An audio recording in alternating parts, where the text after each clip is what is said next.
చూస్ country delight, live better. ఇప్పుడే country delight app ని download చేసుకోండి. ఒక హీరోలాగా వచ్చిన మీరు ఎంట్రీ ఇచ్చారు 19 నుంచి 24 వరకు, అంటే ఒక సిఐగా మీ మార్కు చూపించారు డిపార్ట్మెంట్ లో.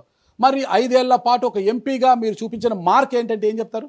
మనకు నేను కొత్తగా ఎంపీ అయిన కొత్తలో ఒక 5-6 నెలల పాటు ఈ వ్యవస్థకు అలవాటు పడడానికే ఒక 5-6 నెలలు ఖచ్చితంగా ఉంటుంది. నేను కొత్తగా రాజకీయాలు లేకొచ్చినోని కాబట్టి. తర్వాత ఒక 2 సంవత్సరాలలోనే, 1 సంవత్సరం లోపట్నే కరోనా రావటం జరిగింది. కరోనా కాలంలో మనం ఏమీ చేయలేకపోయినాం. ఒక 10-15 కోట్ల 25 కోట్లు రావాలా ప్రతి సంవత్సరం, 5 కోట్లు ఎంపీ నిధులు రావాలి, ఎంపీ ల్యాడ్స్ రావాలా. 15 కోట్లు మాత్రమే రావటం జరిగింది. 15 కోట్లను అన్ని నియోజకవర్గాలకు సమానంగా, అంటే ఏదైనా కొంత వెనుకబడిన ప్రాంతం ఉంటుంది, ఆ వెనుకబడిన ప్రాంతానికి కొంత ఎక్కువ తక్కువ అందరికీ సమానంగా డిస్ట్రిబ్యూట్ చేయడం జరిగింది. ఈ జిల్లాలో వచ్చిన రోడ్లను ఆ కన్సర్న్డ్ ఎమ్మెల్యేలను అడగండి. నేను స్వయంగా గడ్కరీ దగ్గరికి పిలుచుకొని పోయి ఆ ఎమ్మెల్యేలను రిప్రజెంటేషన్స్ ఇచ్చి ఎక్కడ ఏమి రోడ్లు కావాలనో ఆ రోడ్లనల్ని ఇప్పుడు ఈరోజు ఈ 5 సంవత్సరాలలో ఏవైతే రోడ్లు ఎస్టాబ్లిష్ అయినాయో, రోడ్లు తయారైనాయో, ఆ రోడ్లకు అన్నిటికి కూడా నేను గడ్కరీ గారి దగ్గర తీసుకుని పోయి నేను రిప్రజెంటేషన్, ఈవెన్ మీరు పుట్టపర్తి అయినా అడగండి, ధర్మవరం అయినా, నువ్వు ఏ ఎమ్మెల్యేనైనా అడగండి, నేను స్వయంగా తీసుకుని పోయి రిప్రజెంటేషన్స్ను ఇచ్చే ఆ రోడ్లను తీసుకురావటం జరిగింది. అది మార్కు కాదన్నారా? ఓకే, అంటే ఒక ఎంపీగా మీరు చేసిన మార్కే నేను ఒప్పుకుంటా ఈ విషయంలో. ఎందుకంటే ఎవరైనా ఒక స్థాయికి వచ్చిన వెంటనే కన్నా తల్లిదండ్రులను చూసే పరిస్థితి లేదు, ఇంకా ఊరినేం గుర్తుపెట్టుకుంటారనే పరిస్థితి. కానీ మీరు అనంతపురం జిల్లాకు వచ్చి ఉద్యోగం చేసి ఇక్కడే ఎంపీ అయిన తర్వాత మీ స్వగ్రామాన్ని గుర్తుపెట్టుకొని, స్వగ్రామానికి సరైన రోడ్డు లేకపోవడంతో కర్నూలులో మాట్లాడి అక్కడ ఒక తార్ రోడ్డు కూడా వేయించారు. అది నేను చూసాను. అక్కడ వెళ్ళినప్పుడు, నేను వేరే ఇంటర్వ్యూ కోసం వెళ్ళినప్పుడు రోడ్డు బాగుందబ్బా అంటే అక్కడ వాళ్ళు చెప్పారట, అక్కడ మీ అనంతపురం ఎంపీ మాకు అదే హిందూపురం ఎంపీ గోరంట్ల మాధవ్ గారు వేయించారు. ఆయన ఎందుకు వేయించాడు? ఆయనకేం సంబంధం ఏంటంటే వాళ్ళ ఊరు ఇక్కడే కాదు సార్, ఆయన అదే పనికి వేయించాడు సార్, ఆయన పుణ్యం అంటూ మాకు అంత హ్యాపీగా ఉంది సార్ అన్నారట. ఎందుకు అసలుకి మీ ఊరికి రోడ్డు వేయించాలని ఆలోచన ఎందుకు వచ్చింది అక్కడ? నేను పుట్టి పెరిగిన ఊరు, ఉన్న ఊరు, కన్న తల్లి, ఇవి 2 సమానము అనే భావన ఉన్నవాడిని.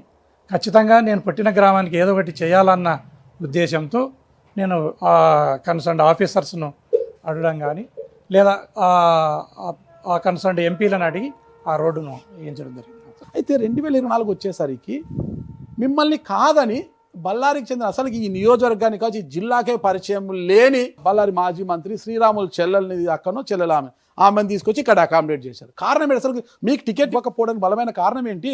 మిమ్మల్ని కాదన్న తర్వాత మీకన్నా బలవంతులు ఇవ్వాలి. అంటే గోరంట్ల మాధవ్ గారి గ్రాఫ్ తగ్గింది, ఓకేనా, చాలా ఇబ్బందికర పరిస్థితుల్లో ఉన్నాడు, ఈయనైతే మనం గెలవలేము, మనం గెలిచే గెలుపు గుర్రానికి టికెట్ మీకన్నా బలవంతులకి ఇవ్వాలి చూసి.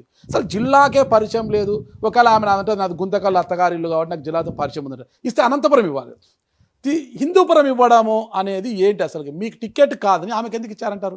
గౌరవ మాజీ ముఖ్యమంత్రి వైఎస్ జగన్మోహన్ రెడ్డి గారు ఎవరిని ఎప్పుడు ఎక్కడ ఏ విధంగా ఉపయోగించాలి అన్న రాజకీయ పరిజ్ఞానం కలిగిన వారు. ఆ రోజు పరిస్థితులలో ఆయనకు వచ్చిన ఆలోచన, ఆయనకు వచ్చిన సామాజిక సమీకరణలు అనకండి రకరకాల ఈక్వేషన్స్లో ఆమెను ఇక్కడికి తెచ్చినారు అని నేను భావిస్తున్నాను.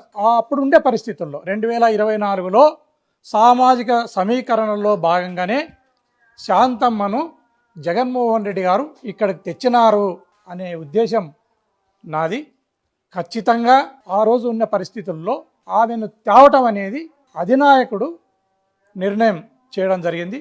ఆ నిర్ణయాన్ని నేను శిరోధార్యంగా భావించినాను. పార్టీ అధినేత ఏ నిర్ణయం తీసుకున్నా ఆ నిర్ణయానికి కట్టుబడి ఉండడం అనేది ఈ పార్టీలో ఒక సామాన్యునిగా నా ఆలోచన. ఖచ్చితంగా అది ఆ రోజుకు సహేతుకమే అని నా భావన. మీది గొప్ప మనదే. ఇప్పుడు పదవులు ఆశించి పదవులు రాకపోతే వెంటనే పార్టీ కండువాలు మార్చేస్తున్నారు. గెలిచిన తర్వాత కూడా పార్టీ అధికారం లేకపోతే కండువాలు మార్చేస్తున్నారు. అసలు ఏం భవిష్యత్తు, ఇంకా నాకు టికెట్ ఇవ్వలేదు, నన్ను భవిష్యత్తులో బాగా చూసుకుంటారా లేదా, నా పైన చాలా కామెంట్స్ చేశారు, నన్ను ఇది చేశారు వీళ్ళు, మరి ఎందుకు ఈ పార్టీలో నేను ఉండాలి అన్న ఆలోచన ఎందుకు రాలేదు మీకు? ఏ భవిష్యత్తు కోసం ఉన్నారు? నేను ఈ పార్టీ ఓడినా గెలిచినా, నాకు టికెట్ వచ్చినా రాకపోయినా, ఈ బొందలో ఊపిరిన్నంత వరకు నేను జగన్మోహన్ రెడ్డి గారి పక్షాన నిలబడతా. ఈ పార్టీ అధికారంలోకి రావడానికి నా సర్వశక్తులను నొడ్డుతా. జగన్మోహన్ రెడ్డి గారిని ముఖ్యమంత్రిగా చేసుకోవడానికి నా సర్వశక్తులను ఎప్పుడైనా ఒడ్డుతాని ఈ సందర్భంగా తెలియజేస్తున్నాను. నా కట్ట కాలేంత వరకు వైసీపీలోనే ఉంటా, నేను చనిపోయినా నా శవంపై వైసీపీ జెండా కప్పాలి అన్న వారంతా కూడా ఈరోజు పార్టీలు మారి టీడీపీలో ఉన్నారు సార్. దీనికి గోదంట్ల మాధవ్ గారు అతిథులేం కాదు, దీనికి ఇంత గట్టిగా చెప్తున్నారు. ఈడ రికార్డ్ అవుతుంది, బాగా ఆలోచించుకొని చెప్పండి. కట్టె కాలేంత వరకు అంటున్నారు, బొందులో ప్రాణం ఉన్నంత వరకు అంటున్నారు.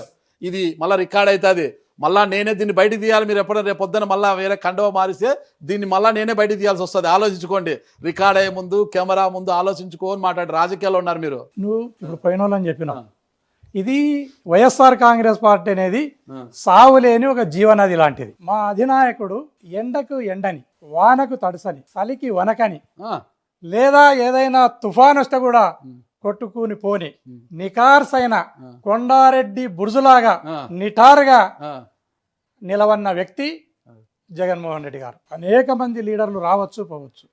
నేను మళ్ళీ ఒకసారి కూడా చెప్తున్నా, ఈ పార్టీ వైఎస్ఆర్ కాంగ్రెస్ పార్టీ అనేది సావులేని జీవనది లాంటిది. దీనికి ఎటువంటి పరిస్థితుల్లో ఇది శత్రు దుర్భేద్యమైన పార్టీ. దీన్ని ఎవ్వరూ ఏం చేయలేదు నారాజ్. ఇది ఖచ్చితంగా ఎప్పుడు ఎన్నికలు జరిగినా, ఎప్పుడు ఎన్నికలు వచ్చినా, ఈ రోజు నుంచి 2029 లోపల ఎప్పుడు ఎలక్షన్లు వచ్చినా జగన్మోహన్ రెడ్డి ఓడేది లేదు, చంద్రబాబు నాయుడు మళ్ళీ గెలిచేది లేదు. ఇది కరాఖండిగా చెప్తాం. మేము పార్టీ రాత్రి ఎక్కడ పడుకున్నారు మీరు? రాత్రి ఎక్కడ పడుకున్నారు? ఇంట్లో పడుకున్నా. ఇంట్లోనా? అంటే బాగా కళలు వస్తాయి మీకు? ఏం కలలేదు. ఏం రావా కళలట అంతా? ఆయన ఆంజనేయ స్తోత్రం ఏదన్నా చదువుకొని పడుకుంటారా? మామూలుగానే ఉంటారు. మామూలుగా కళలో ఏమన్నా కలవరిస్తుంటే మేడం ఏమన్నా లేపారేమో? నేనే ఆంజనేయుడు ఉన్నట్ట. నన్ను తలుచుకుంటేనే చాలా మందికి భయం పోతుంది. ఇంకా నాకేం, మీరే ఆంజనేయుడు, మిమ్మల్ని తలుచుకుంటేనే భయం పోతుంది. అదే పక్కా. ఓకే, నేను పార్టీని మీరు అన్నారు సావు లేని జీవనది, నేను పార్టీని ఏమి అనలే, నేనేం అనలే. నువ్వు వాళ్ళు పోయి వీళ్ళు పోయి బెదిరిస్తలేవా? నేను బెదిరించలే, వాళ్ళు పోయిన వీళ్ళు పోయినారు అంటున్నా. వాళ్ళు పోయినారు వీళ్ళు పోయినారు ఏం నమ్ముకుని ఉంటున్నావు అంటే అన్నావు.